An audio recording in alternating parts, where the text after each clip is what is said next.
Querido Menino é um drama estrelado pelo Steve Carell que narra uma história incrível de um pai que tenta a todo custo tirar o seu filho do vício em drogas. É baseado numa história real de um livro escrito por um jornalista americano e daquilo que ele passou com seu filho, e fala do ponto de vista do pai e da família, do sofrimento que foi esse processo do jovem começar a usar drogas, estar viciado, até esse processo terminar e aos dias de hoje. É muito interessante a maneira como o filme é exposto, como a narrativa acontece. Mostra ali o antes de um jovem bonito, talentoso, querido pela família, até uma situação que fica insustentável a sua convivência com a família. Ele se afunda cada vez mais no seu vício, chega a ser internado, se envolve com uma moça, tem casos de overdose e muitas coisas assim muito difíceis que a família passa por conta disso. Ao longo do filme ocorrem vários flashbacks mostrando o antes e o depois desse menino, como era o seu relacionamento com o pai e como se tornou a vida deles. Os pais são divorciados, a mãe mora em outra cidade e ele vive com o pai, a madrasta e os 2 irmãos mais novos. É um menino cheio de talento, inteligente, que foi aceito em várias faculdades, mas ele não consegue fazer faculdade em função disso, em função das drogas. E é muito interessante como o pai é pego de surpresa ao descobrir que ele usava vários tipos de drogas. O filme está disponível no Prime Video, ele não tem muitas cenas fortes em relação ao uso de drogas, mas ele tem algumas cenas ali com forte apelo sexual, então se for assistir com crianças, fique atento a isso. Uma coisa que eu achei muito interessante nesse vídeo foi o fato do pai descobrir como o filho estava usando tantas drogas e ele não sabia. É até uma cena interessante que ele fala: eu achava que você estava fumando muita maconha, eu achava que você estava fumando muito. Eu não imaginava que você usava esse monte de drogas. Nós não somos assim. Why? I don't know. I thought we were closer than most fathers and sons. Dad, This isn't us. This is not who we are. Both of you, stop. E isso dá o tom do filme. Foi uma grande surpresa para o pai. E ali ele lutando para o filho ficar sóbrio, abandonar as drogas. A obra aborda de forma muito interessante a questão do vício em drogas ser uma doença, e ainda que a pessoa queira se livrar disso, não é um processo fácil. E tira um pouco aquela imagem que as pessoas têm de que se a pessoa está usando drogas é porque não tem força de vontade, é porque quer se afundar, mas na verdade muitas famílias são destruídas porque alguém ficou viciado e não consegue abandonar o vício. Então vem esse questionamento: até que ponto um pai, uma mãe, um responsável, um parente pode ir, o que essa pessoa pode fazer para ajudar o viciado, o dependente químico, o que a família pode fazer, porque chega um momento em que a própria pessoa tem que querer ser ajudada e não basta o esforço da família para que isso mude. Então essa questão é colocada no filme como um todo e é muito interessante. É realmente o ponto de vista do pai e a trajetória deles nessa história, que é uma história triste, mas uma história de luta e de superação. E eu decidi falar sobre esse filme por causa da recente mudança de entendimento do Supremo em relação ao uso desse orégano, né? Falando aqui um código para burlar o algoritmo do YouTube. A questão é que foi decidido que não é um caso criminal, mas simplesmente administrativo, portar até 40 gramas do entorpecente. E isso é algo muito grave e que pode trazer graves danos à sociedade. Isso porque o uso desta substância causa sim danos cerebrais, causa dependência química e, como é mostrado no filme, é a principal porta de entrada para o uso de drogas mais pesadas. O rapaz, ele começa com isso, ele começa fumando, ele termina usando metanfetamina, ele usa várias outras drogas, mas o uso desta droga abre portas, abre caminho para se experimentar outras drogas. Então não é algo de só menos importância, não é algo corriqueiro, há grandes prejuízos para o indivíduo e consequentemente para a sua família também. E é interessante como os argumentos favoráveis à liberação do porte, do uso desse entorpecente, eles não se sustentam. É dito que as prisões do Brasil são muito cheias porque pessoas que estavam portando um cigarro disso foram presas e encheram as prisões. Na verdade, na prática, pessoas não permanecem presas porque foram pegas com entorpecente como esse. Elas são presas e permanecem lá por acusação de tráfico quando tem uma quantidade maior. Portar 40 gramas, que não é pouca coisa, nós estamos falando de mato, de folha, não é?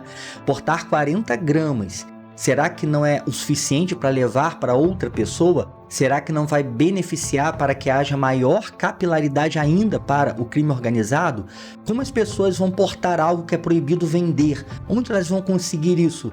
Será que o crime realmente vai diminuir? Será que o número de viciados vai diminuir? Que benefício vai ter esse tipo de decisão para a nossa nação? Um outro argumento muito comum e também muito falacioso é que os países que liberaram o uso desse entorpecente se deram bem, tá tudo certo, a sociedade caminha de vento em popa. Isto não é verdade. Países que liberam o uso de drogas normalmente acabam voltando atrás, endurecendo as penas para isso, porque há o aumento do tráfico, aumento da violência, aumento do consumo, e isso é danoso. Então, não há argumentos favoráveis, não há justificativa para o uso desse entorpecente. Isso faz mal para a saúde, destrói a sua vida e a vida da sua família por tabela. E como eu disse anteriormente, é a principal porta de entrada para vícios em drogas mais pesadas. Há um aspecto no filme que é sutil, que não é escancarado. O pai, ele não se desculpa, ele não faz um meia-culpa, ele não diz, eu tenho culpa nesse processo. Mas é muito interessante como o filme mostra quando o filho, ele usa o entorpecente junto com o pai. Ele tinha se formado ali no high school, né, no ensino médio, e ele tá junto com o pai, e ele para fumar, e o pai questiona, e fala, você já fez isso? Pá, já sim, e tal, pai, é só maconha, e tal, e aí eles fumam juntos, ou seja, o pai consentiu nisso. Num primeiro momento, é fase, não é nada demais, isso não vai afetar a vida dele, aquela mentalidade que paira sobre a parcela da sociedade que acha benéfico o uso dessas coisas. Uma parcela que não é a maioria do Brasil, diga-se de passagem. Mas o pai, ele concorda com isso, e quando o pai descobre, ele fala, nós não somos assim. Como assim? Né? Como eu citei, você achei que você apenas fumava muito, ou seja, não teria problema se fosse isso, porque você ia passar por isso e ia melhorar. Outra questão interessante é que em dado momento do filme, o próprio pai faz uso de cocaína para se inspirar para escrever um texto, né? Ele é jornalista e ele ali, como se estivesse tomando um comprimido de Dorflex para relaxar, ele vai lá e usa a droga. Então mostra também de uma maneira sutil essa relativização. O problema do filho era estar viciado, o problema não é usar drogas, não é? Na verdade, ele é doente, o pai não é o doente, o pai consegue usar sem ser dependente.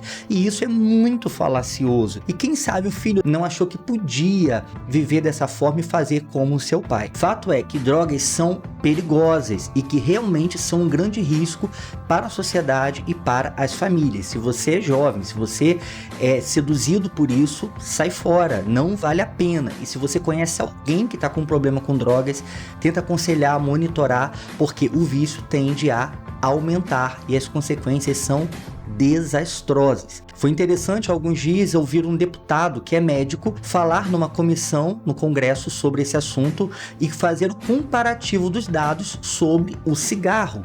O cigarro foi proibido no Brasil em ambientes fechados, dentro de ônibus, dentro de restaurantes, dentro de escritórios, e como essa proibição de fumar em ambientes fechados fez cair o vício, o uso de cigarros em toda a nação, no cotidiano das pessoas. E ele diz, o motorista de ônibus que ficava horas sentado fumando, ele para de fumar porque ele precisa do seu emprego. Então a limitação pelas leis do uso destes entorpecentes contribui sim para minimizar o consumo. E é muito importante você entender uma coisa. Eu comentei lá atrás que como você vai portar algo, e não é crime você portar isto, mas você não pode comprar, não tem quem venda, não se vende em mercado, não se vende em farmácia, não tem na lojinha, é algo vendido ilegalmente. O que isso significa? Que toda vez que alguém consome esse entorpecente, está contribuindo para tráfico de drogas, para a violência, para o cerceamento de liberdade em comunidades dominadas pelo tráfico, para a cooptação de adolescentes, de crianças que são envolvidas com isso, para o aumento da criminalidade. Tudo isso contribui para algo que é ruim para a sociedade e não benéfico. Então, pessoal, Querido Menino é um filme muito interessante, chama Beautiful Boy, em inglês, e mostra ali como o pai não percebeu o avanço do filho para o mundo das drogas, como a vida dele foi limitada, foi cerceada por esse consumo de drogas, como que a família foi destruída nesse processo emocionalmente e como é difícil recuperar alguém nesse estado. Eu recomendo muito que você veja esse filme. Se você gostou do conteúdo, deixa o like, se inscreve no canal e compartilha esse vídeo com seus amigos. A gente se vê no próximo vídeo. Até mais!